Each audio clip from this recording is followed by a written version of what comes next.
I don't like people very much, and due to a slew of personal reasons, most people don't like me either.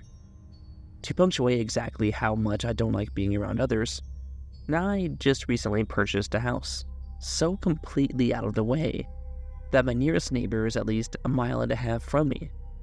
That's right, just me and nothing but the animals and trees in all directions. Now, a lot of people would call me crazy for living out here, like this. If some disaster were to happen, I'd pretty much be screwed. But I'm at a point in my life where I don't think I care much about that. Well, at least I didn't. Having left the town I previously lived in at about 7 in the morning, it was at least midday by the time I finally hauled my beat-up truck and the few possessions I own up the curving path to my new abode. Like a monstrous serpent of earth and gravel cut right through the dense pine forest, this driveway was about a third of a mile long in itself, and full of so many rocks and potholes, I was sure I'd get stuck. But due to some miraculous stroke of luck, I managed to avoid having to call a tow company. The trees and greenery finally fell away to reveal a clearing with a modestly sized cabin near its center. I stepped out of my pickup truck, slamming the door behind me and causing a few birds to scatter. With the gravel crunching underfoot, I walked around to the back of the truck and began unloading. Now, I said I didn't have many possessions. Regardless of this fact, it still took me about 6 hours to get it all unloaded. The furniture was the hardest part. Damn near broke my back dealing with the armchair. But, like I said, that'll do company well, and this includes people for moving assistance. I groaned aloud as I stretched a bit, wiping sweat from my brow as I cast my gaze upon the setting sun. Must have been loud as hell, because it was plenty audible, even at such a far distance. Damn, serious tree branch right there, I said to myself, as I looked in the direction it had seemingly come from. The forest was so dense that visibility fell off around 50 feet or so, being replaced by gnarled branches and darkness. Didn't help that the sun was setting, causing eerie-looking shadows to stretch across the lawn towards my house. Regardless of all this, I focused my gaze on the spot intently. A deer. Bear, maybe? At some point, I realized I had been holding my breath for some silly reason. Just when I was turning towards the steps that led to my front porch, I heard it again. Another resounding snap that sprang from the dark of the woods. I whirled around to face it, but again, nothing was there. Jumping at damn twigs now. Chuckling as I finally peeled my gaze from the forest and walked into the cabin, shutting the ornately carved wooden door behind me. Standing in the entryway, I looked around my new home with a grin. It was really a nice place. Had that old rustic feel to it that also resonated with all the classic mountain home vibes I'd been searching for. It had even been given some pretty modern appliances. Had some nice motion floodlights on the outside as well. And I got it all for what was practically a steal. Admittedly, I didn't feel like unpacking too much after all that heavy lifting, so the majority of my possessions would remain in this room for now, standing up against the wall in neat stacks. I slipped my work boots off and moved into the kitchen to make myself some dinner. Well, dinner being a cup of ramen noodles and a beer. I realized with a groan that I'd have to go in town for some groceries. Eventually, anyways. I went ahead and unpacked the TV and an old rocking chair, setting both objects down in my new living room, and I threw the window next to me open for some of that cool air and started digging into my ramen. I felt like I just about jumped out of my damn clothes when I heard it. Another snapping branch in the woods, but this one was closer. Yes, it was definitely closer. I settled back down into my chair, but my eyes were once again glued to the forest. Why was this setting me off? The damn woods were full of animals and sticks. It wasn't so weird to hear a few snap around here and then, regardless of my attempts at telling myself how ridiculous I was being.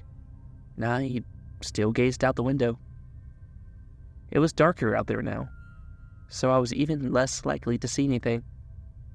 It was then I realized just how quiet it was. Not counting the loud branches, I mean. Not a bird call to be heard. Maybe they were sleeping, I thought. But why hadn't there been any crickets chirping?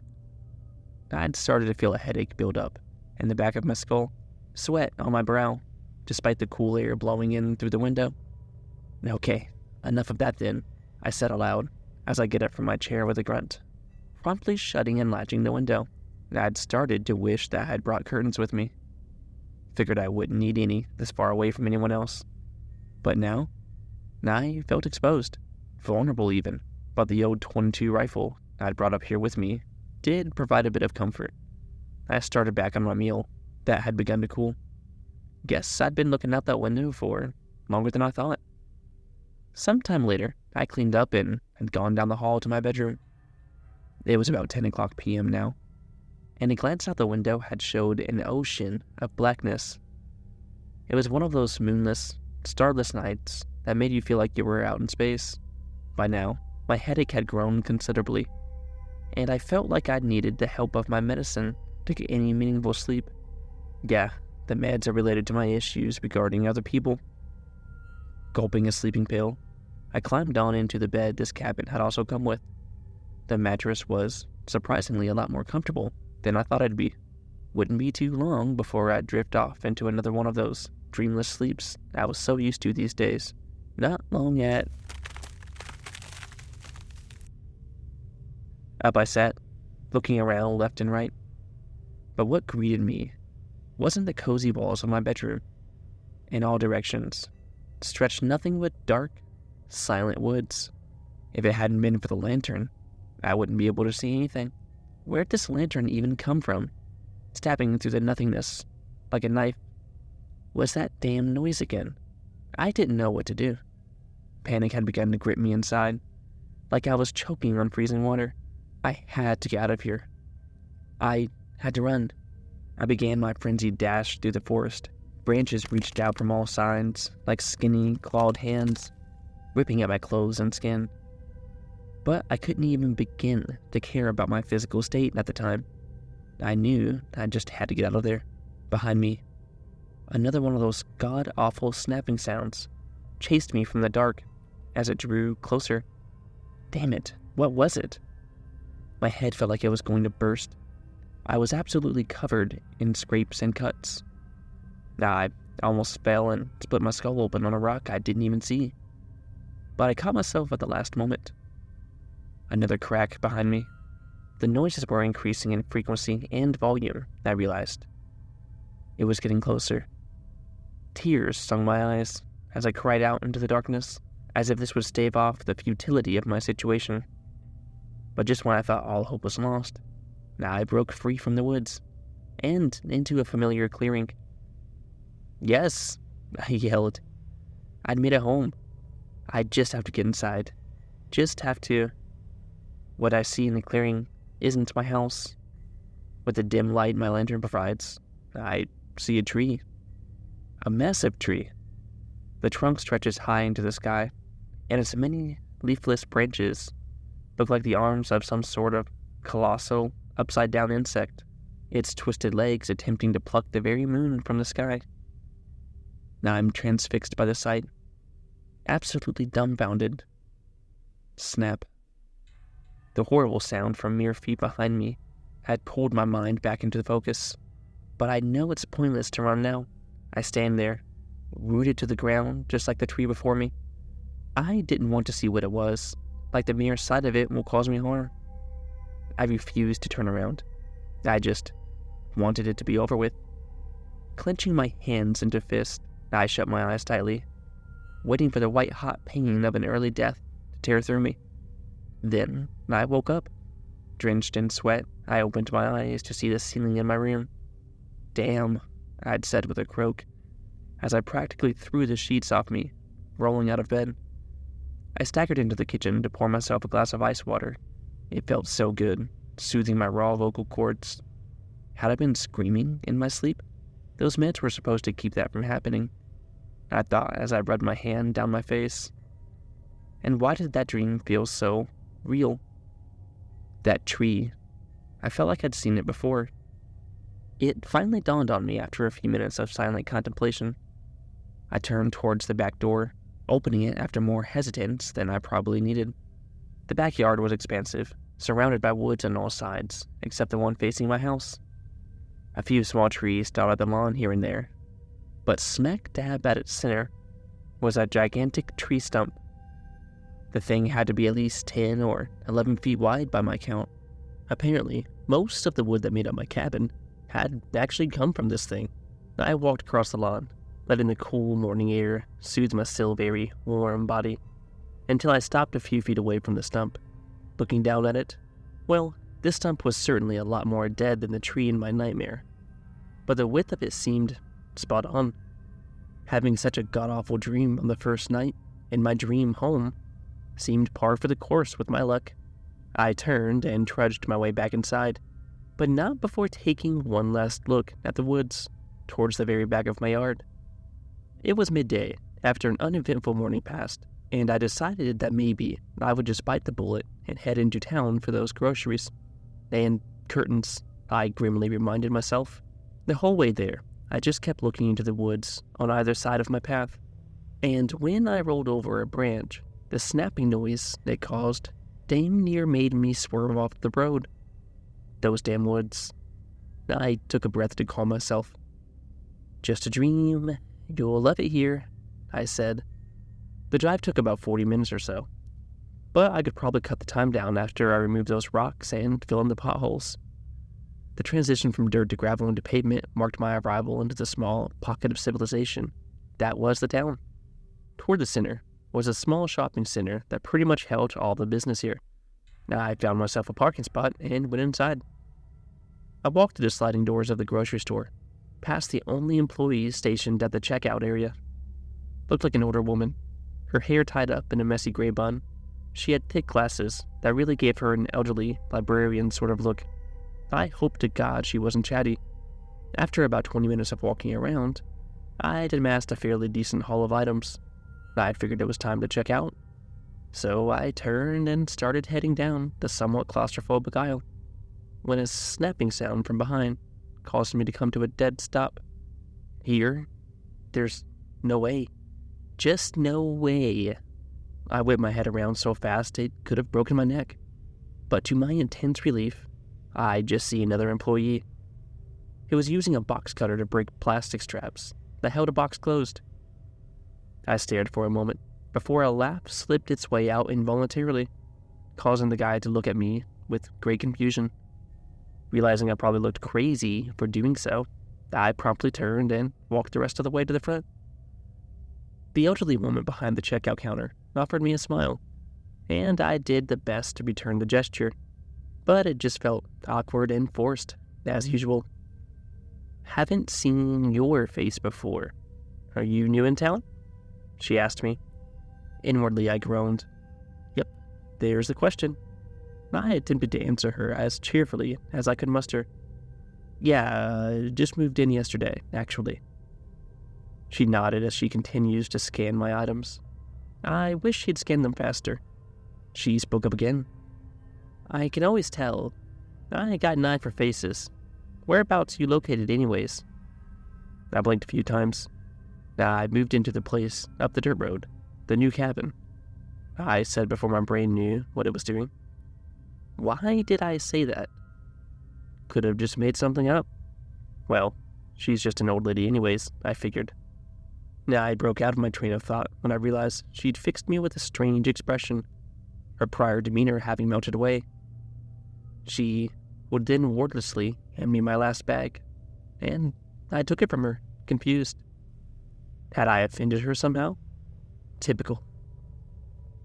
Upon getting home, I began to hurriedly throw curtains up over the windows. I tried to tell myself it was just for the sake of privacy, but that was a thinly veiled excuse at best. Only after blocking my view of the forest completely did I prepare dinner. I put on some music and even sang along to it, trying to block out any other potential sounds. More time passed, and it was eventually 8 p.m.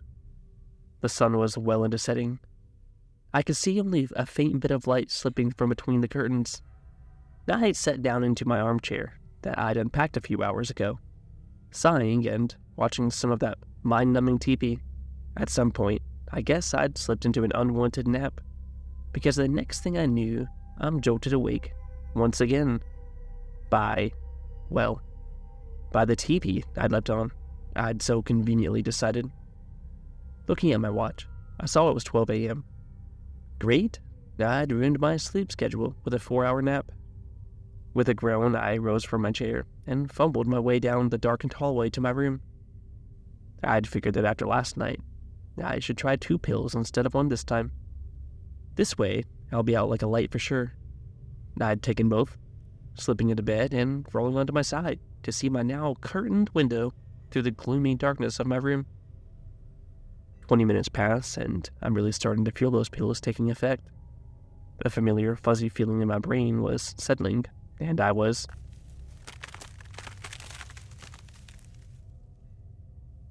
My drooping eyes opened wide, bloodshot. My gaze is locked on the window. It was out there in my yard. I just knew it was. Inwardly, I fought with myself to rise from my bed and walk over to the curtains. I had to know. If I knew, I'd stop being so afraid. It's just a damn animal. Just an animal, I whispered to myself as I pulled the curtain aside just enough to peek through. It was dark out there, dark enough that the meager moonlight only allowed vague silhouettes to reveal themselves. Had to look around for a moment before I finally spotted it. Towards the center of the clearing stood a familiar shape. A deer? No, a bit too big. I decided it's an elk, but it was just so hard to see. All I got was a dark, elk-shaped blob. I could make out its tall, lanky legs and its huge set of branching antlers that sprouted from its head. I sighed in relief, grinning to myself for being such a baby about all this. I'd begun to look away when another snap came from outside and caused me to turn back around in confusion. What was it stepping on to make those noises? I cleared my yard pretty well this morning. I continued to watch it curiously, but I could feel those pills taking effect more and more with each passing second. After about a minute of watching the thing, it finally dawned on me. Didn't I have motion lights? Why weren't they on? Actually, had this thing moved at all since I started watching it? I attempted to swallow, but my throat was dry. I kept watching it. Another minute passes, then 2 more. Please, just move. Please, I said hopelessly. But it just stands there, in the dark like a statue. Like something fake. Damn it, why wasn't it moving? It was wrong. Everything about it was just so wrong, I decided. A noise catches my attention, a soft, creaky noise coming from the elk. The thing. It grew in intensity until its antlers. Its goddamn antlers. They twitched, then cracked and shifted like those insect-like tree limbs I dreamt of. Like someone breaking an arm out of place in multiple angles. Like... The antlers shift again, and crack again a few more times. I shut the curtains quickly to block it from view, but the memory of it burned into my mind. It was dark in my room. It didn't see me. It couldn't have seen me. I ended up sitting here under the window, panting and sweating, waiting for something to happen. But even with the fresh fear coursing through me, I could feel those pills fighting to put me under. Staring up at the clock on my bedside table, I started counting the passage of time. 12:30, 12:45, 12:50. I'm finally out around this time, I think. But I have that same horrible dream, and I wake up screaming in the morning. From my very uncomfortable spot on the floor, I was relieved to see there was light streaming in through the curtains. I got up, stiff from the unfortunate sleeping location, and threw them open to reveal an empty backyard with that massive stump at its center. That thing was standing on the stump, wasn't it? No, it wasn't, I stubbornly thought. There wasn't anything there. That was all. All just some sleeping pill-fueled hallucination. The whole thing had just been in my head. Like everything always is, I tell myself. What an idiot I was. Regardless of how much I tell myself it didn't happen. I only went outside once to get the mail. Otherwise, I was shut up in my cabin with the music blaring. I put on a movie only to realize halfway through it that I'd watched it the day I moved in. Something kept distracting me. The thought of that thing I saw through my window. But I just as quickly reminded myself that it wasn't possible. This was reality, after all. Not some nightmare. The worst things in these woods were bears. And even they wouldn't go out of their way to kill you. My attempts at reassuring myself were useless, and I could feel my anxiety growing as the hours slipped by. At around 6 p.m., I decided to shower, and I stayed in there for about an hour. Yeah, and a hit to the water bill, but I really needed it. I actually did feel a bit better afterwards. Slipping into bed after changing, I sat there in silence. I figured that I'd forego the sleeping pills to prove to myself that all of this was just the side effects of some faulty drugs. Yeah, they were supposed to keep me from having bad dreams, but the last two were worse than anything I'd ever dreamt before. And I wasn't about to go through that a third time. I stared at the clock, watching the time tick forward, and the sound of crickets, and internally on high alert for any unreal noises. But I didn't hear anything. Only the usual forest sounds of crickets. I slid further under the covers, and sleep took me. I woke up, startled awake by rapid thudding footsteps coming down my hall. It was here in my house? How? I just kept asking myself how as I scrambled towards the edge of my bed, towards the wall that had my .22 mounted on it. But it was too late. My door flew open, but what stepped in wasn't that thing from outside my window. It was a man in dark clothes. Yes, someone had broken in. I froze in my tracks as I noticed he had a gun pointed at me. "Don't you move," he yelled, and I flinched at the volume. I complied, remaining stationary.